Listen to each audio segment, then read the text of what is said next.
Meus queridos e amados irmãos, que a doce e gloriosa paz de nosso Senhor e Salvador Jesus Cristo seja com todos.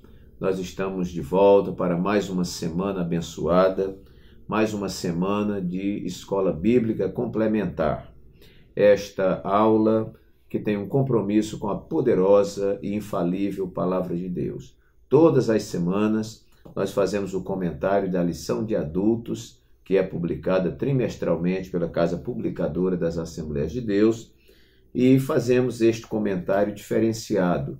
Nós sempre fazemos o nosso comentário em 10 tópicos, nos utilizando, claro, do conteúdo da lição, que é um conteúdo muito rico, e quando precisamos colocar algum tópico adicional, nós colocamos. Então, um vídeo muito interessante, uma aula muito interessante.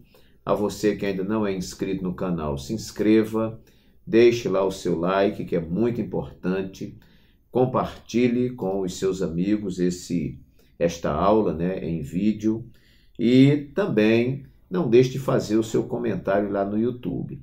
Aos muitos irmãos que nos assistem pela rádio Farol FM 90.1 aqui em Maceió, todas as quartas-feiras às 22 horas, os irmãos que nos assistem na Rádio Gênesis, que toda terça-feira disponibiliza também a nossa aula em forma de áudio, a Rádio Web Capital, aqui de Maceió também, que disponibiliza, os irmãos que nos assistem também pelo portal AD Alagoas, que gentilmente também publica o nosso vídeo.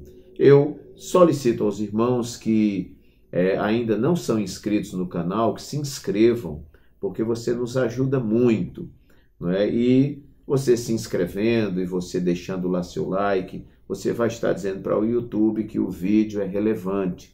Então, muitos irmãos aguardam que eu mande pelas redes sociais os vídeos, e a gente continua mandando, sem nenhum problema. Mas se você quer ajudar esse canal, abre direto lá no YouTube, você pode colocar lá EBD Pastor, PR, Walter com W, Walter Pereira. Então, EBD, Pastor Walter Pereira, e você vai encontrar os nossos vídeos. Abre um vídeo daquele, e aí você pode se inscrever, deixar seu like, seu comentário e etc. Ok, meus irmãos? Nós estamos comentando, nesse trimestre, uma lição muito especial, que foi escrita pelo pastor Douglas Batista, uma referência nas Assembleias de Deus. Ele está comentando sobre a Igreja de Cristo e o Império do Mal. Muita coisa boa, um assunto muito atual e muito bom para a igreja. Todas estas aulas, nós já estamos, hoje eu já vou gravar a lição número 9, mas todas essas aulas se encontram aí na playlist do nosso canal. Nós já comentamos sobre a igreja diante do espírito da Babilônia, a deturpação da doutrina bíblica do pecado, o perigo do ensino progressista, quando a criatura vale mais que o Criador, ou tenta valer, a dessacralização da vida no ventre materno, nós falamos aí sobre aborto, é um vídeo muito interessante, a desconstrução da masculinidade bíblica e também da feminilidade bíblica, que eu estou usando essa temática no nosso culto de família, na AD Jaqueira 1, todo primeiro domingo do mês nós temos o culto da família e eu estou tratando desse assunto aqui. Na aula passada estudamos sobre transgênero, que transrealidade é essa? E agora uma lição de certa forma simples, que é uma visão bíblica do corpo, como a Bíblia vê o corpo, quais são as declarações que a Bíblia tem sobre o corpo. Então é sobre este assunto que nós vamos estudar. O texto áureo nos diz assim: mas o corpo não é para a prostituição, senão para o Senhor, e o Senhor para o corpo. 1 Coríntios 6, 13, parte B. A verdade prática nos diz: o corpo é o templo do Espírito Santo e por isso deve ser conservado em santificação até a volta de Cristo. A leitura bíblica em classe se encontra na primeira carta de Paulo aos Coríntios, capítulo 6, versículos 12 a 20. Abrindo um parênteses, irmãos, minha garganta de repente falha um pouquinho, Eu hoje estive num evento, preguei no evento, estou com a voz um pouco cansada, mas eu creio que vai dar para você entender. Ok, então vamos à leitura aqui. 1 aos Coríntios, capítulo 6, versículos 12 a 20. Paulo diz: todas as coisas me são lícitas, mas nem todas as coisas convêm. Todas as coisas me são lícitas, mas eu não me deixarei dominar por nenhuma. Os manjares são para o ventre, e o ventre para os manjares. Deus, porém, aniquilará tanto um como o outro. Mas o corpo não é para a prostituição, senão para o Senhor, e o Senhor para o corpo. Ora, Deus, que também ressuscitou o Senhor Jesus, nos ressuscitará a nós pelo seu poder. Não sabeis vós que os vossos corpos são membros de Cristo? Tomarei, pois, os membros de Cristo e fá-los-ei membros de uma meretriz? Não, por certo. Ou não sabeis que o que se ajunta com a meretriz, ou com a prostituta, faz-se um corpo com ela? Porque serão, disse, dois numa só carne. Mas o que se ajunta com o Senhor é um mesmo espírito. Fugei da prostituição. Todo pecado que o homem comete é fora do corpo, mas o que se prostitui peca contra o seu próprio corpo. Ou não sabeis que o nosso corpo é o templo do Espírito Santo, que habita em vós, proveniente de Deus, e que não sois de vós mesmos? Versículo 20. Porque fostes comprados por bom preço. Glorificai, pois, a Deus no vosso corpo e no vosso espírito, os quais pertencem a Deus. Nossa lição dispõe, como sempre, irmãos, de uma introdução. Temos aqui 3 tópicos. O primeiro tópico vai tratar sobre a criação do ser humano. O segundo tópico vai tratar sobre a visão bíblica do corpo. E o terceiro tópico é a visão secular do corpo. Todos esses tópicos, eles contêm subtópicos, E, por fim, então, uma conclusão. Essa lição deve ser lida, deve ser examinada, está muito bem elaborada. E nós vamos, então, para facilitar a vida dos irmãos, fornecer aos irmãos 10 tópicos que nós extraímos aqui da lição e vamos respaldando aqui com textos bíblicos. Muito bem. O primeiro tópico que eu anotei aqui, da nossa anotação particular, foi: o nosso corpo é para o Senhor. Eu gostaria que essa declaração ela fosse entendida como: o nosso corpo é consagrado ao Senhor. O que é consagrar ao Senhor? É dedicar o corpo ao Senhor, como uma exclusividade de adoração a Deus. Muito bem, o texto áureo vai dizer assim: mas o corpo não é para a prostituição, senão para o Senhor, e o Senhor para o corpo. Nós vamos ver no versículo 13, que esse texto áureo é o versículo 13 da nossa lição. E aí tem o começo dele, que diz assim: os manjares são para o ventre, e o ventre para os manjares. Deus, porém, aniquilará tanto um como o outro.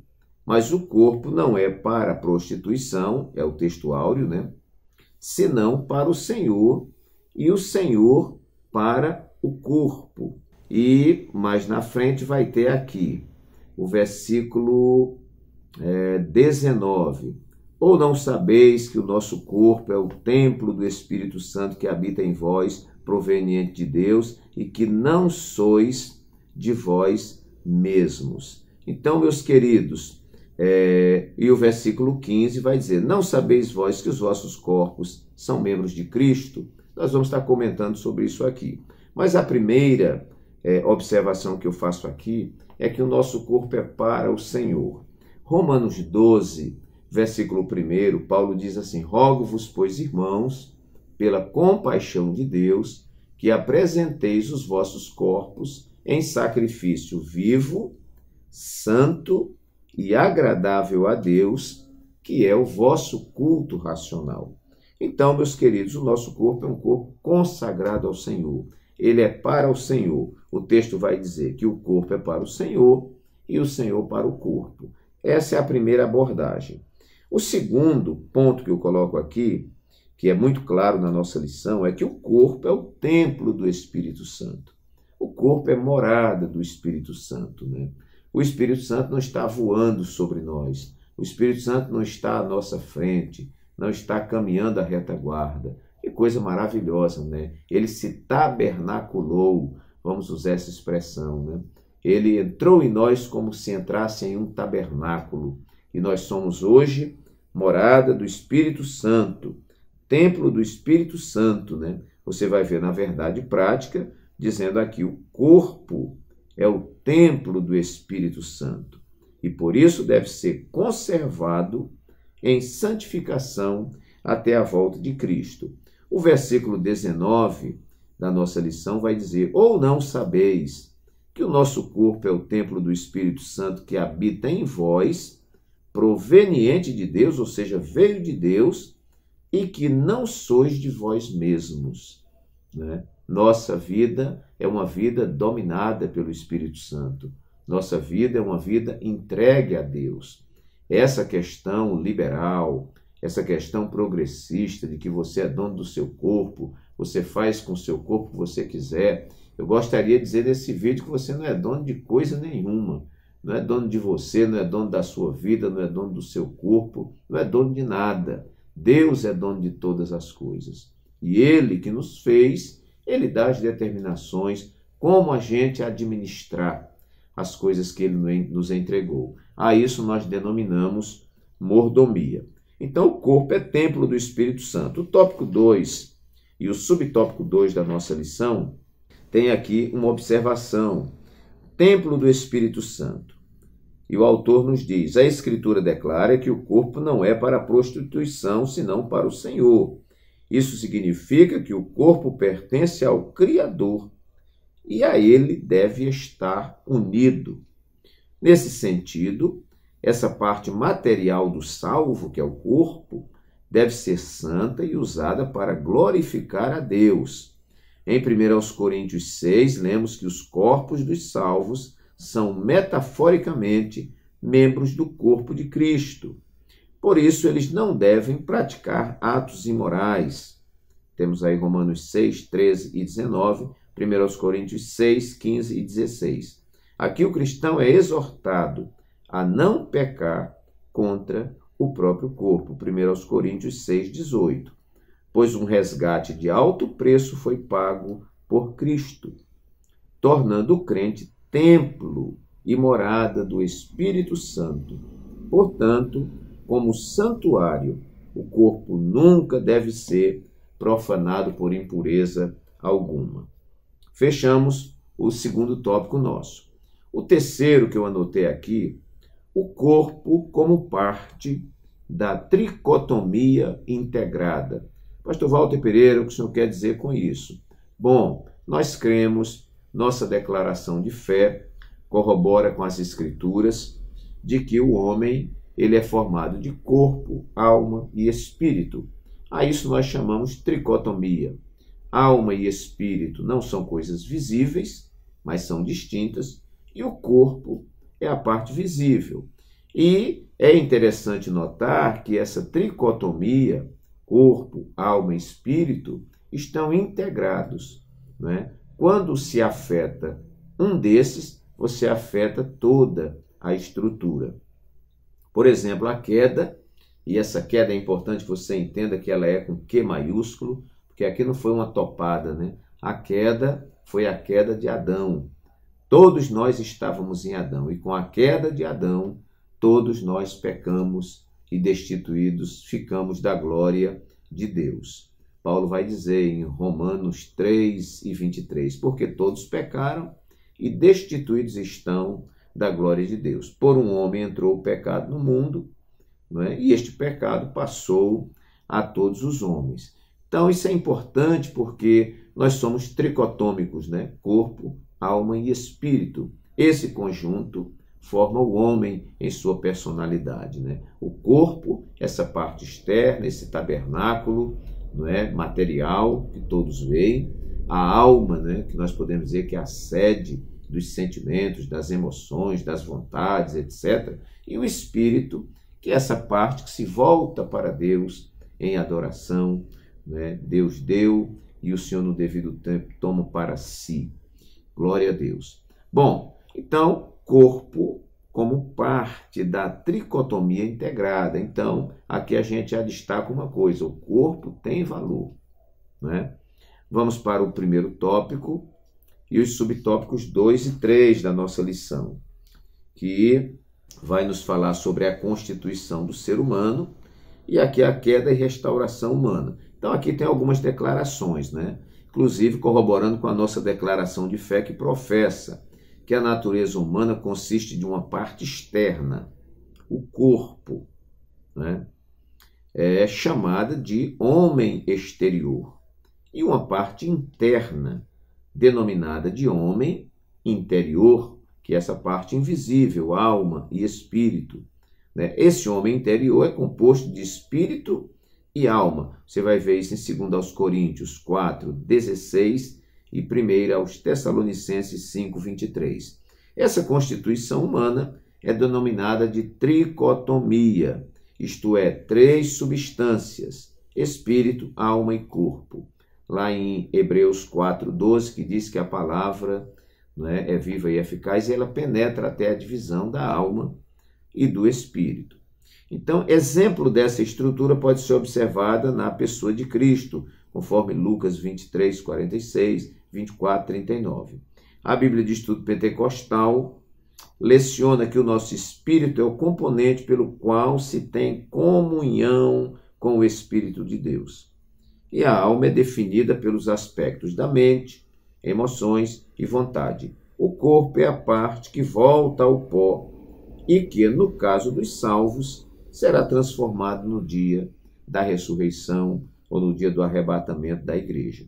No subtópico 3, que trata da queda e restauração, tem um comentário interessante aqui, que é: a Bíblia revela que todas as áreas de nosso ser foram afetadas pelo pecado. É o que eu falo, a queda afetou todas as áreas, corpo, alma e espírito. Se o ser humano for afetado em um elemento de sua constituição humana, ele será afetado inteiramente. Nessa perspectiva, a vida espiritual não pode estar desassociada de seu corpo. Por isso Paulo vai dizer: glorificai, pois, a Deus no vosso corpo e no vosso espírito, os quais pertencem a Deus. Então, meus queridos, voltando ao nosso tópico, né? O corpo como parte da tricotomia integrada. Nós não podemos menosprezar o corpo, não podemos menosprezar a alma, não podemos menosprezar o espírito. E termos esse entendimento de que esse conjunto trabalha de forma integrada. Então não existe aquele negócio, Deus não quer o meu corpo, Deus só quer o meu coração e tudo mais. Não. Corpo, alma e espírito, diz a Bíblia, sejam mantidos plenamente irrepreensíveis para a volta do Senhor. No auxílio apologético, o 2, tem também um comentário interessante. Vamos para lá. Que diz assim: Deus quer amar-nos, ou nos amar, e interagir conosco, não apenas espiritualmente, mas também em nosso ser integral. Fechamos então aí o terceiro tópico. Quarto subtópico, ou quarto tópico: o corpo submetido à disciplina bíblica. Tá, nós temos esse corpo. A Bíblia fala desse corpo. Ele existe, faz parte da tricotomia. E como tratar esse corpo? A Bíblia mostra que nós devemos submetê-lo à disciplina bíblica. Não é o corpo fazer o que quer, porque o corpo é meu, o corpo é minha propriedade, e eu faço o que eu quero, e fazer o que eu quero é ter liberdade, e quando eu não faço tudo o que eu quero, eu estou sendo oprimido pela religião, pela Bíblia, pelo judaísmo, estou sendo oprimido pela sociedade, eu quero fazer tudo o que eu quero fazer. Não funciona assim. Eu disse numa grande reunião de jovens aqui em Maceió: ninguém que viveu uma vida irresponsável, desregrada e indisciplinada teve um grande futuro. Não, nós precisamos ter freio, precisamos estar sob disciplina. Vamos ver isso aqui No versículo 12 da nossa leitura bíblica em classe, o que é que Paulo vai dizer? Todas as coisas me são lícitas, mas nem todas as coisas convêm. Todas as coisas me são lícitas, mas eu não me deixarei dominar por nenhuma. E eu trouxe aqui uma referência que aqui no nosso texto não aparece, que é 1 Coríntios 10, 23, onde Paulo vai dizer: todas as coisas me são lícitas, mas nem todas as coisas convêm. E ele fecha dizendo: todas as coisas me são lícitas, mas nem todas edificam. Então, nem todas as coisas edificam, nem todas as coisas me são lícitas, e nem todas as coisas me convêm. E nem todas as coisas eu posso permitir que aconteçam, porque daqui a pouco eu estou sendo dominado por elas. O que é isso aqui, irmãos? Isso aqui é freio, isso aqui é disciplina, isso aqui é você poder dizer: Pai nosso que estás nos céus, santificado seja o teu nome, venha a nós o teu reino. Venha a nós o teu reino. Tem muita gente aí recitando sem saber nem o que está falando, né?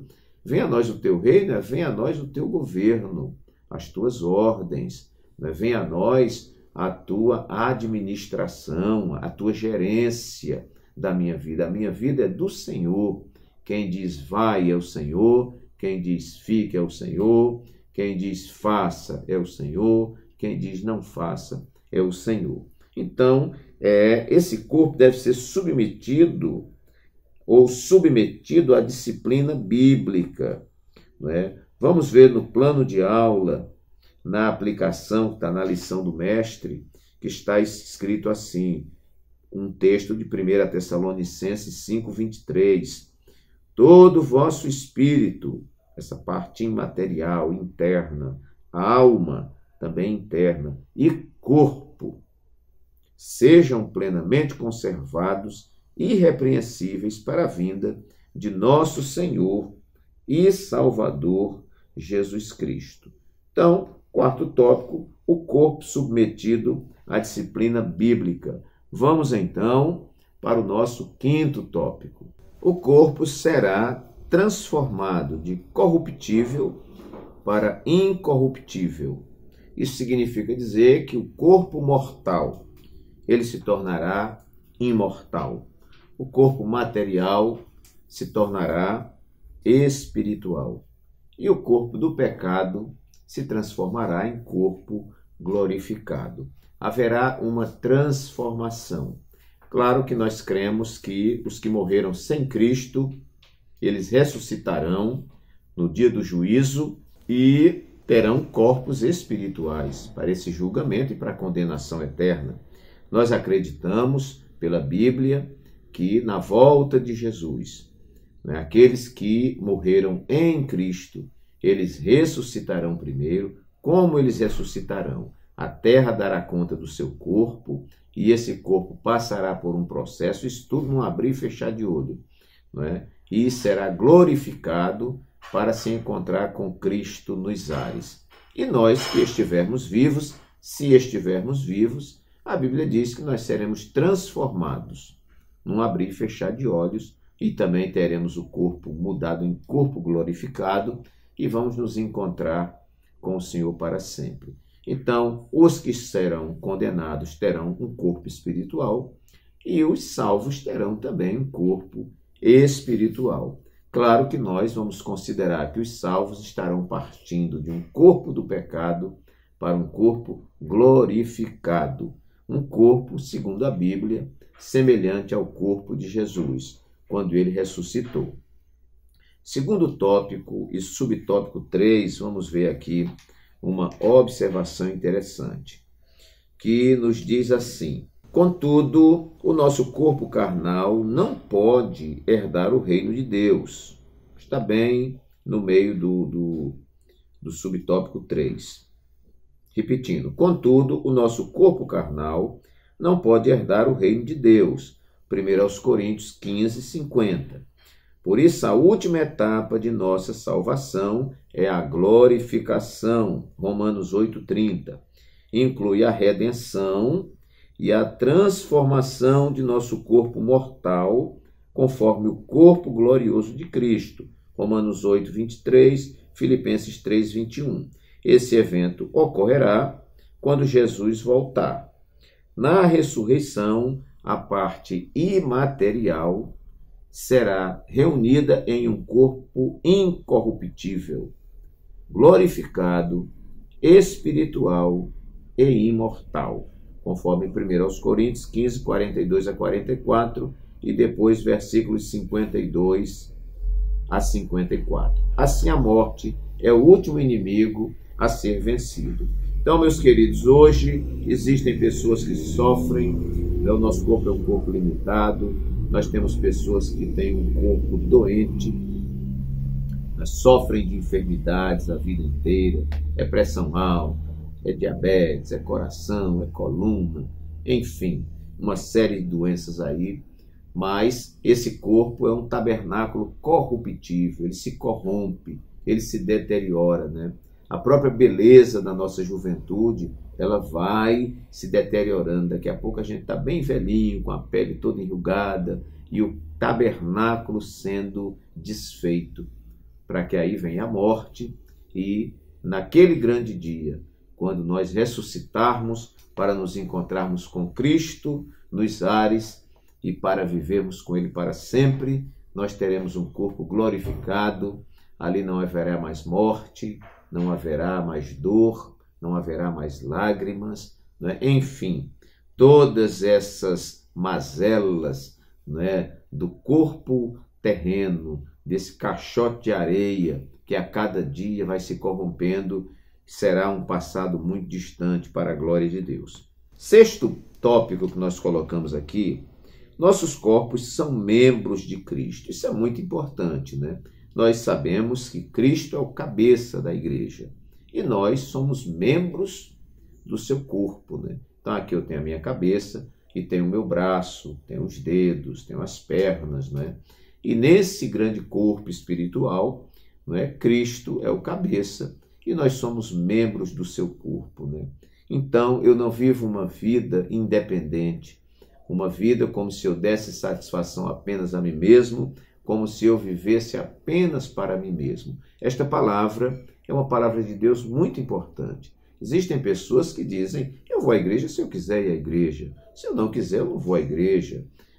Eu levo minha vida espiritual se eu quiser. Se eu não quiser, eu não levo vida espiritual adequada, nada, porque quem vai dar satisfação sou eu. Só, meu querido, que ninguém vive só para si mesmo, né? Nós vivemos e nós temos filhos que olham para nós, esposas, maridos, irmãos novos convertidos, né? Você é uma luz no mundo, né? Você é uma referência, né? Você é o bom cheiro de Cristo, né? Então, você vive para você e vive também para os outros. Nós somos membros do corpo de Cristo. Um membro desconectado de Cristo é como um braço que é arrancado do nosso corpo, né? Enquanto ele está no nosso corpo, sendo alimentado pelo sangue, né, ali através das veias e tudo mais, o nosso corpo é um corpo integrado, tudo bem. Você arranca um braço, deixa ele ali fora, ele daqui a pouco vai apodrecer, porque ele está desconectado do corpo que nutre esse braço como um membro. Então, o bom é estar conectado a Cristo, né? Aqui vai dizer que os nossos corpos são membros de Cristo, né? Aí Paulo vai dizer, você não pode pegar esse corpo que é membro de Cristo e fazê-lo membro lá de uma prostituta, porque quem se prostitui se faz um com a prostituta, né? Então, o nosso corpo é santo, é um corpo, como nós vimos aqui no primeiro tópico, né? O nosso corpo é para o Senhor, o corpo é o templo do Espírito Santo, né? Então, meus queridos, nossos corpos são membros de Cristo. Nós temos aqui na lição vários comentários sobre isso. Sétimo lugar, uma coisa importante, nosso corpo deve glorificar a Deus, né? Existem pessoas que dizem assim, Deus não quer saber do nosso exterior, o que importa é o que está no coração, o que está dentro da pessoa. Obviamente, só que, meu querido, o que se reflete no nosso exterior é o que está plantado dentro da gente.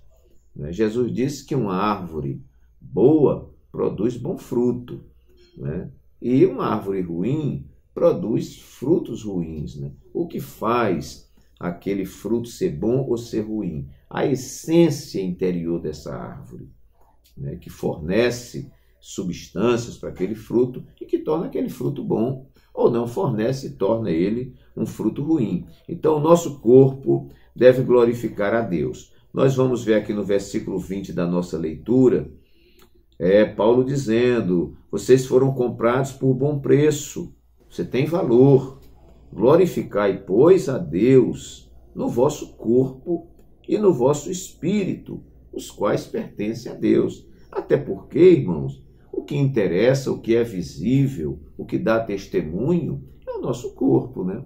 Então, alguém não pode dizer: eu tenho Deus no meu coração, eu sou santo por dentro, mas não sou por fora. Aí você olha a maneira que a pessoa anda pela rua vestido, né? Às vezes seminu, de forma sensual, né? E às vezes entregando o corpo a coisas inadequadas, né? Deus não está sendo glorificado nisso. É importante que eu pergunte e que você também pergunte: Deus tem sido glorificado no nosso corpo, né?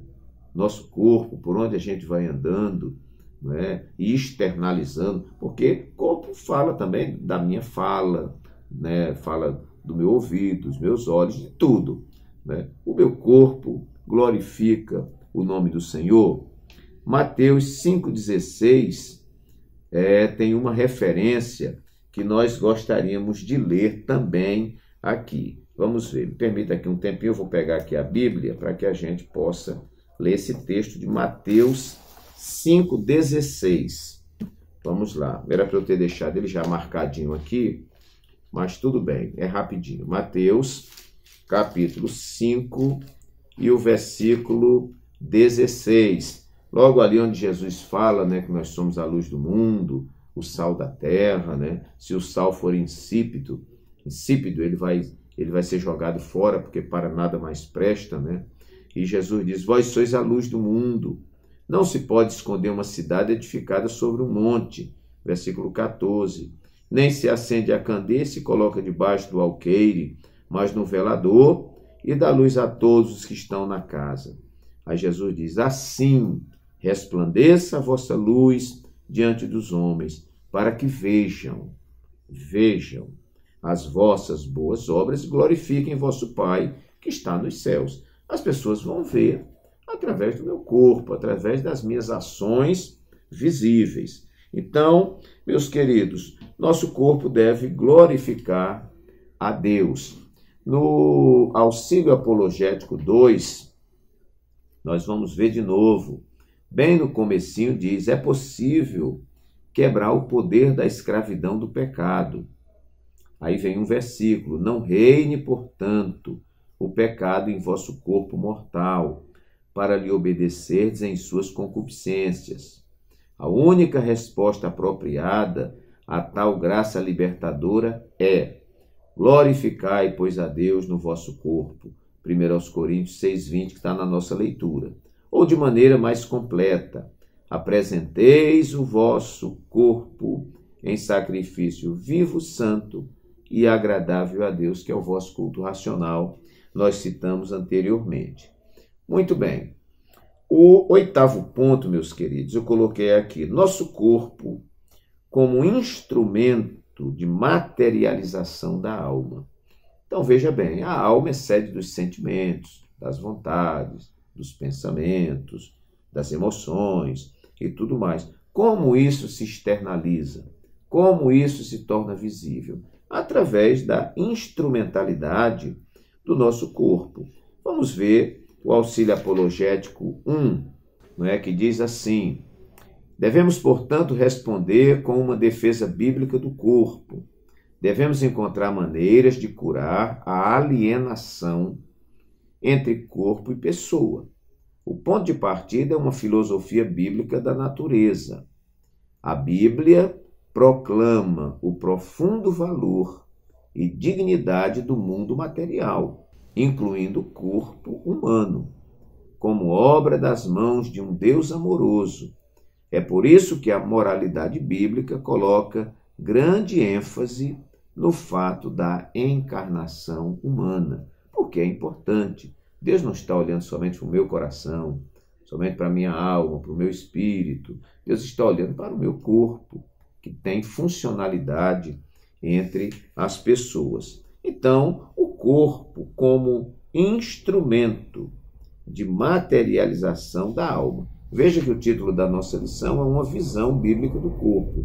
Como a Bíblia vê o corpo? A Bíblia vê o corpo como um instrumento que manifesta, que exterioriza, que materializa aquilo que é construído no nosso interior, no nosso coração, né? Que muitas vezes há uma confusão entre coração e alma, né? Quando a Bíblia fala de coração, não está falando, em alguns aspectos, né? Não está falando desse órgão musculoso que bate, mas está falando justamente da alma, né?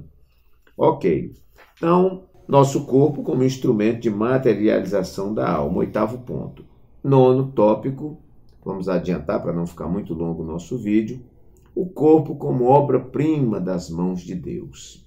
Nós vemos pela Bíblia no Gênesis que Deus criou todas as coisas pelo poder da sua palavra, mas quando foi criar o homem, ele formou o homem, diz a Bíblia, do pó da terra e depois soprou em suas narinas. Então, eu coloco aqui o homem como obra-prima.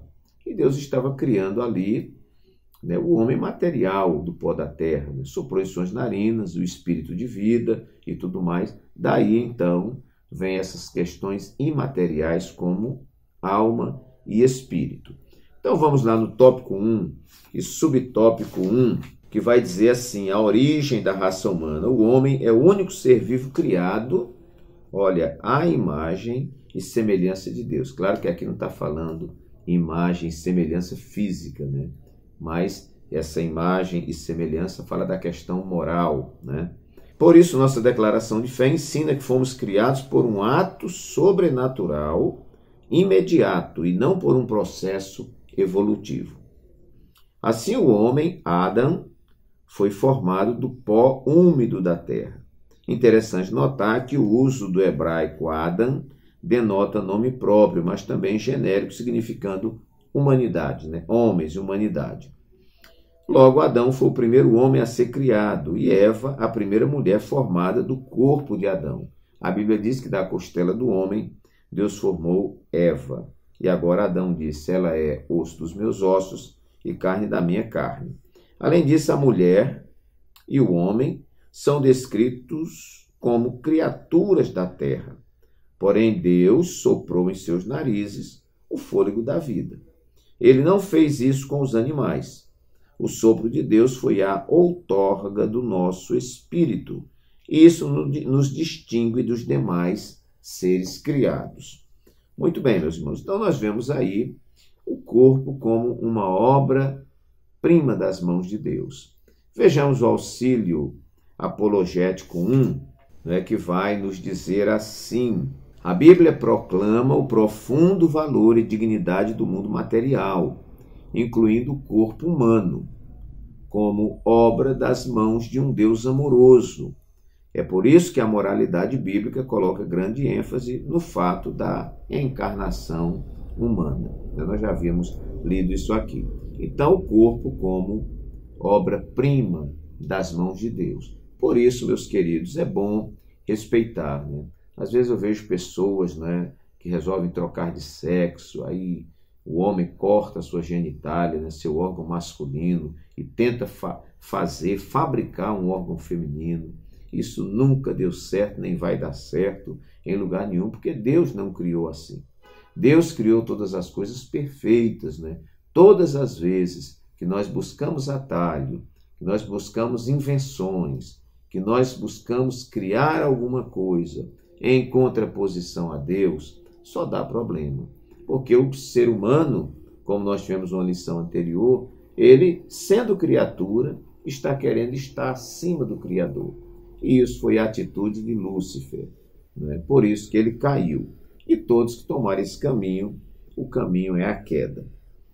10º e último ponto, eu coloco aqui o corpo e a deturpação mundana. É a grande razão desta lição, né? Porque essa lição se coloca em contraposição àquilo que o progressismo e o liberalismo atuais estão fazendo e permitindo e apoiando. e aplaudindo, né? Então nós vemos dentro dessa deturpação a questão do hedonismo, e quando nós falamos de hedonismo, nós estamos falando de um estilo de vida em que a obtenção do prazer e a fuga do sofrimento são prioridades. Então existem pessoas que estão organizando sua vida, não é? Estão enquadrando sua vida apenas na busca de prazer, e prazer a qualquer custo.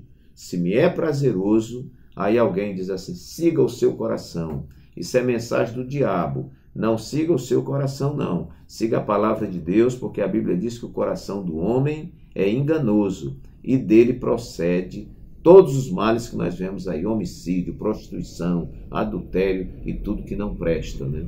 E o homem, ele tem aí as marcas da queda. Sua natureza é inclinada para o mal. Se ele não tiver freio, se ele não tiver a palavra de Deus como trilho para a sua vida, o final, infelizmente, é desgraça. Então, essa visão secular, hedonista, onde o prazer está acima de todas as coisas, e o narcisismo. O que é o narcisismo? O amor excessivo que uma pessoa tem por si própria, não é? Isso aqui é praticamente o amor doentio. Amor doentio, né? Então, uma pessoa que tem amor excessivo por si própria, e de acordo com essa abordagem, refere-se ao indivíduo que, de modo insensato, olha aí, persegue o corpo ideal por meio da boa estética a qualquer custo. Olha, irmão, esse negócio aqui do a qualquer custo é que é perigoso. E se porta com ostentação em busca de autorrealização e de ser admirado. Basta dizer que tem gente injetando aí remédio de cavalo no corpo dele para poder ficar musculoso e tudo mais. E nós estamos assistindo todos os dias aí pessoas perdendo vida, pessoas ficando deformadas em busca de uma vaidade, em busca de algo muitas vezes inalcançável. Além do hedonismo e do narcisismo, nós temos aí a erotização e libertinagem. O pecado não está no sexo, mas na perversão de seu propósito. Nossa declaração de fé é importante, que ela leciona que a relação sexual não é só para procriar, mas também para o prazer dentro dos limites do matrimônio e do uso natural do corpo. Todavia, em nossos dias, a erotização do corpo é explorada nas mídias, artes, músicas e literaturas. E por que não dizer, não é, que tem se banalizado a mulher, e a mulher tem sido vendida como mercadoria, não é? Você vê aí músicas onde as mulheres são chamadas de cachorra e mais não sei o quê, e elas rindo, né? Porque na realidade, né, estão entorpecidas, né? Estão drogadas, vamos dizer assim. E sem uma visão espiritual, né, a Bíblia trata essas pessoas como pessoas que estão em trevas. Então ela se autodeprecia, se autodesvaloriza e acha bonito. E o pior, a música faz sucesso e vende muito, né? Então, o corpo é explorado nas mídias, nas artes, nas músicas, na literatura. O objetivo é seduzir e estimular as práticas sexuais ilícitas. Como resultado, a licenciosidade, isto é, a conduta sexual desregrada e imoral, prolifera assustadoramente. Alguém questionou a um autor de cinema, de filmes, né? Por que os filmes têm que ter tanta cena de sexo, né? E muitas vezes fica difícil para uma família assistir. Eles disseram, mas se não tiver isso, não vende o filme, né? Então, quanto mais safadeza, quanto mais sexo, quanto mais imoralidade, mais se vende. Porque quem está comprando é uma sociedade caída, distante de Deus e que se encontra em trevas. E terceiro ponto aqui, do terceiro subtópico da nossa lição, a libertinagem, ou digo, a liberdade e a autonomia, que é quando as pessoas dizem, somos livres, porém todos os nossos atos, eles serão alvos do juízo divino. No atual cenário, ideias secularistas promovem a banalização do corpo. O existencialismo ateu, por exemplo, afirma que para descobrir o sentido da vida, o homem deve usufruir de liberdade incondicional. Em outras palavras, liberdade desregrada. Mas essa sua liberdade vai prejudicar os outros, não interessa. Eu quero minha liberdade, o importante é ser feliz, dizem eles. Mas, meus queridos, a igreja é coluna e firmeza da verdade e ela precisa levantar a sua bandeira em protesto contra isto, tudo que contraria a poderosa palavra de Deus. Não podemos pecar com o nosso corpo sem afetar o espírito e a alma, diz a nossa conclusão. O corpo é morada do espírito, que não habita em santuário impuro. Que Deus assim nos abençoe. Um abraço carinhoso a todos do pastor Walter Pereira e até a nossa próxima aula, se Deus assim o permitir.